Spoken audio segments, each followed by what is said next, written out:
Bueno, buenos días, profe. El día de hoy voy a presentar este mapa conceptual sobre el texto Aprendizaje y cognición en la historia. Eh, entonces, como contextualización, la psicología del aprendizaje y de la cognición investiga dos preguntas fundamentales: ¿cómo aprendemos y cómo conocemos?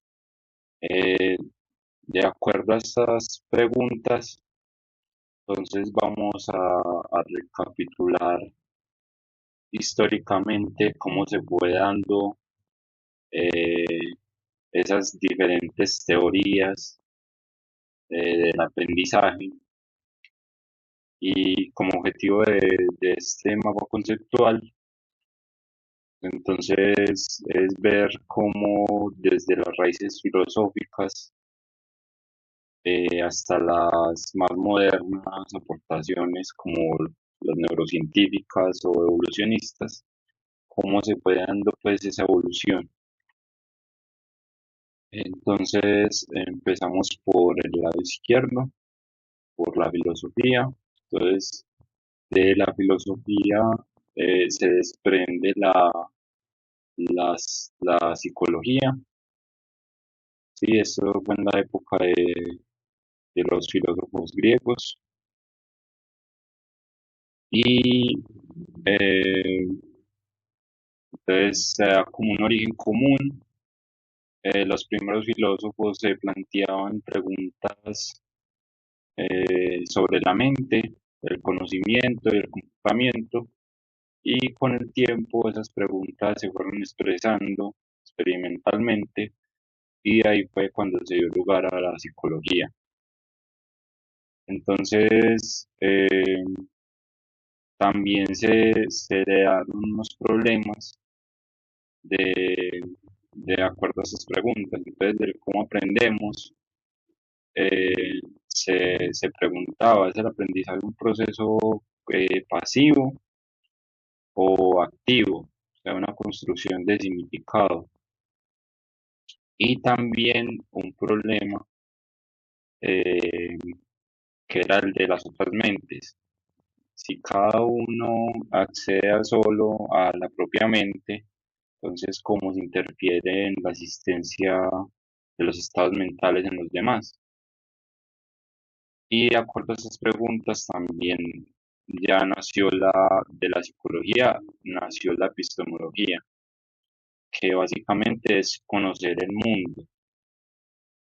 Entonces acá se ve la teoría de la copia y el escepticismo. Entonces en la epistemología estudia la naturaleza del conocimiento, qué es, cómo se valida y qué límites tiene. Y entonces primero vamos a hablar de la teoría de la copia. En la teoría de la copia básicamente es cuando se perciben estímulos externos y formamos en la mente una copia o una representación. Eso era lo que se decía en la teoría de la copia. Entonces, como que percibimos algo y el acto de la percepción crea una copia a través de nuestras mentes. Y de esta teoría surge un problema que es el escepticismo. Si solo conocemos nuestra copia, podemos estar seguros de que refleja el mundo real. Entonces, esa era una pregunta que se hacía en el texto. Eh, por ejemplo, yo veo un objeto rojo y mi mente crea una representación del rojo, pero ¿cómo se puede comprobar si esto que veo y la copia que formo en mi cabeza son realmente fieles? Entonces, a este escepticismo se le dieron tres respuestas principales. Primero, el realismo, que se postula básicamente que la mente puede conocer directamente el mundo, sin intermediarios. Entonces conocemos objetos directamente sin la percepción de ellos. El problema que se le vio al realismo es explicar la existencia de los errores, porque a veces percibimos errores, porque a veces el amarillo, por ejemplo, se percibe como naranja o porque a veces se equivocan en la percepción de objetos. Y de ahí surgió el idealismo, que sostenía que solo existen ideas, niega la realidad independientemente de la mente y solo hay ideas, no hay cosas como tal, no hay objetos. Entonces, la ventaja era que eliminaba como esa brecha que había entre el sujeto y el objeto, pero también corre el riesgo de caer en solipsismo, que básicamente es la subjetividad radical. Y de ahí luego eh, salió el pragmatismo, que rechazaba, al contrario de las dos anteriores, rechazaba la necesidad de una verdad perfecta. Y lo importante en esta es que nuestras representaciones funcionen en la práctica. Por ejemplo, si, no sé, al cruzar la calle, la idea de auto acercándose me hace apartarme exitosamente, esa representación es suficientemente buena sin requerir que tenga una correspondencia absoluta. Entonces, estas fueron las tres ideas eh, que se le dieron o sea, las tres ideas que resolvieron esta teoría de la copia, o sea, resolvieron lo que se le dieron al escepticismo. Y también, luego también de la psicología, se desprendía eh, estudios empíricos como el del aprendizaje y la cognición en las primeras etapas de la psicología. Entonces acá teníamos a Hermann Ebbinghaus, que básicamente hablaba sobre la memoria. Entonces, este hacía experimentos donde intentaba ver cuánto podía retener en la memoria, cuántos, cuántos conceptos, cuántas palabras. Entonces, las conclusiones más importantes que tuvo Hermann Ebbinghaus es que la repetición era importante. También vio que, que aprender algo de forma desorganizada, ya que hacía un experimento donde ponía sílabas eh, al azar y luego se aprendía un poema. Entonces él vio que el poema lo podía aprender mejor, o sea, tenía más retención en la memoria, ya que estaba más organizado, porque el poema tenía ritmo, tenía una métrica, tenía una estructura. Entonces, de ahí él concluyó que entre más organizado esté la información, más eficiente va a ser el aprendizaje, o sea, la memoria. Entonces, por este lado, eh, acabamos acá en psicología, luego pasamos a biología en el aprendizaje.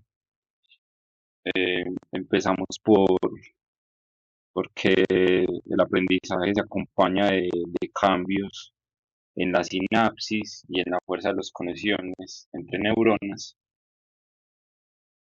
Y acá pasamos a lo innato versus lo aprendido. Entonces, vemos el empirismo, que básicamente era que decía que la mente al nacer es como una tabla rasa donde se influye totalmente por la experiencia, o sea, por lo que aprende el niño, ya sea de sus padres, del- de los que lo cuidan o del colegio, de sus amigos, de las experiencias que vive.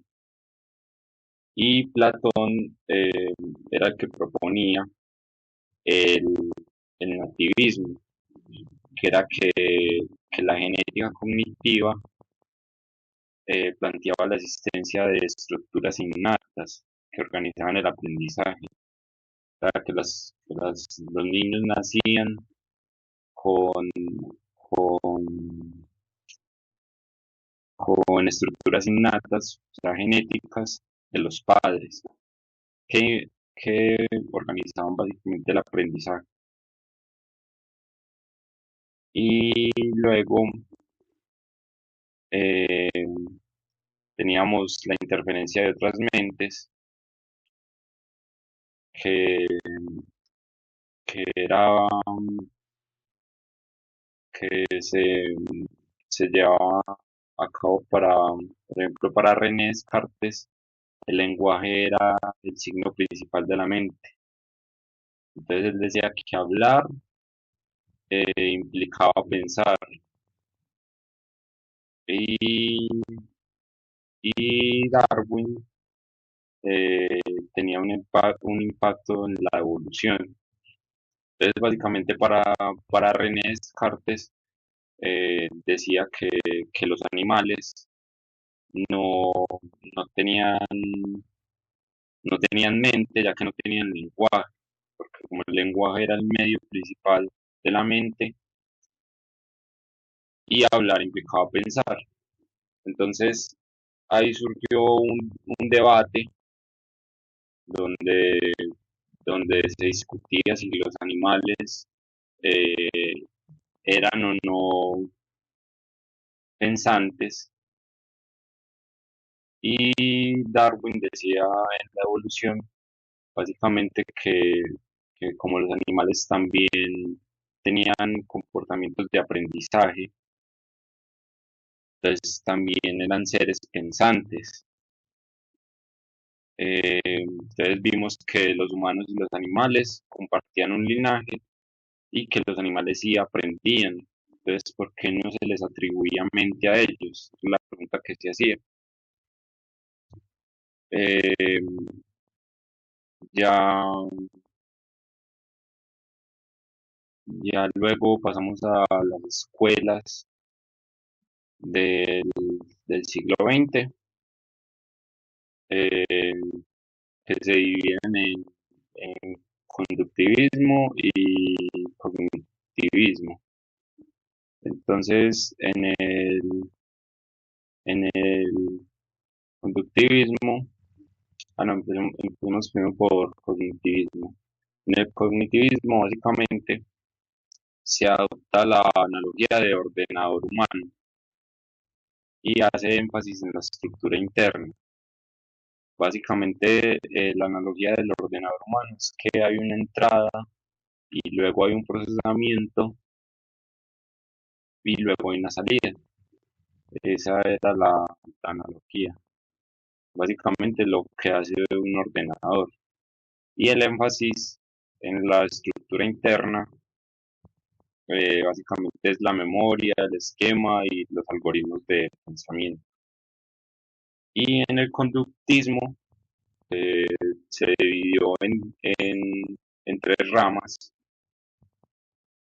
Primero en lo metodológico, que solo estudiaba la conducta observable y descartaba la conciencia privada. Y luego en radical, para Skinner, conductismo radical, eh, aceptaba la experiencia consciente, pero negaba procesos mentales invisibles. Y luego la mediacional introducía variables intermedias, o sea, procesos simbólicos, y esto se hacía entre estímulo y respuesta.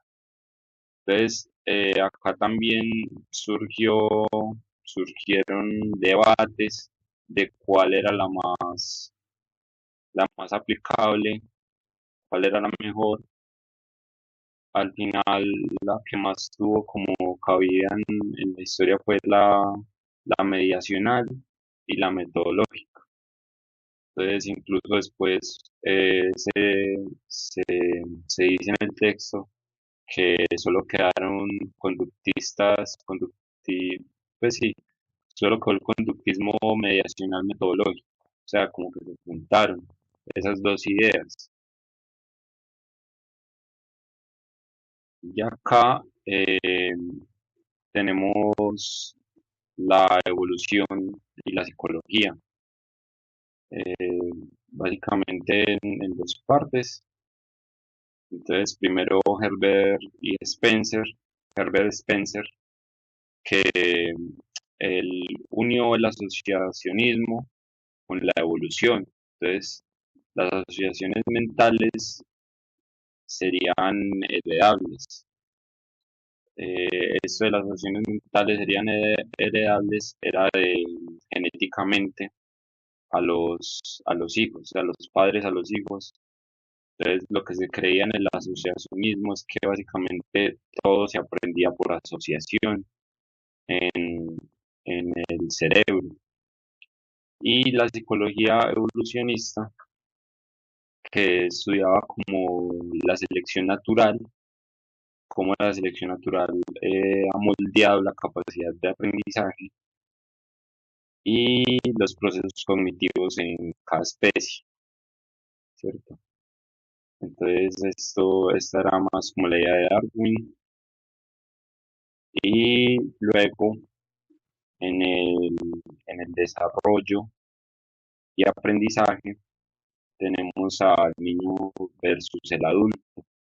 Entonces, ¿es el niño un lienzo en blanco o es un agente activo?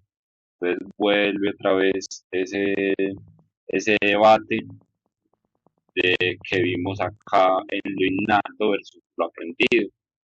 Entonces es el niño un lienzo en blanco que se va creando y haciendo como persona y va aprendiendo a raíz de las experiencias de las personas que cuidan de él, o es, o es un agente activo, pues que básicamente ya nace con información genética de los padres que le ayuda a aprender de otras maneras. Entonces, acá tenemos las teorías del desarrollo. Primero la de Piaget, que él decía básicamente que el niño construye activamente sus esquemas, y en contraparte la de Colbert, que decía que desarrollaba, pues no en contraparte, sino que Colbert decía que desarrolla progresivamente sus principios morales. Entonces, los dos decían básicamente que los niños eh, eran un lienzo en blanco, como se decía acá, que iba construyendo a través del aprendizaje sus esquemas y sus principios morales. Y listo, esta fue la exposición del tema de aprendizaje y cognición en la historia. Muchas gracias.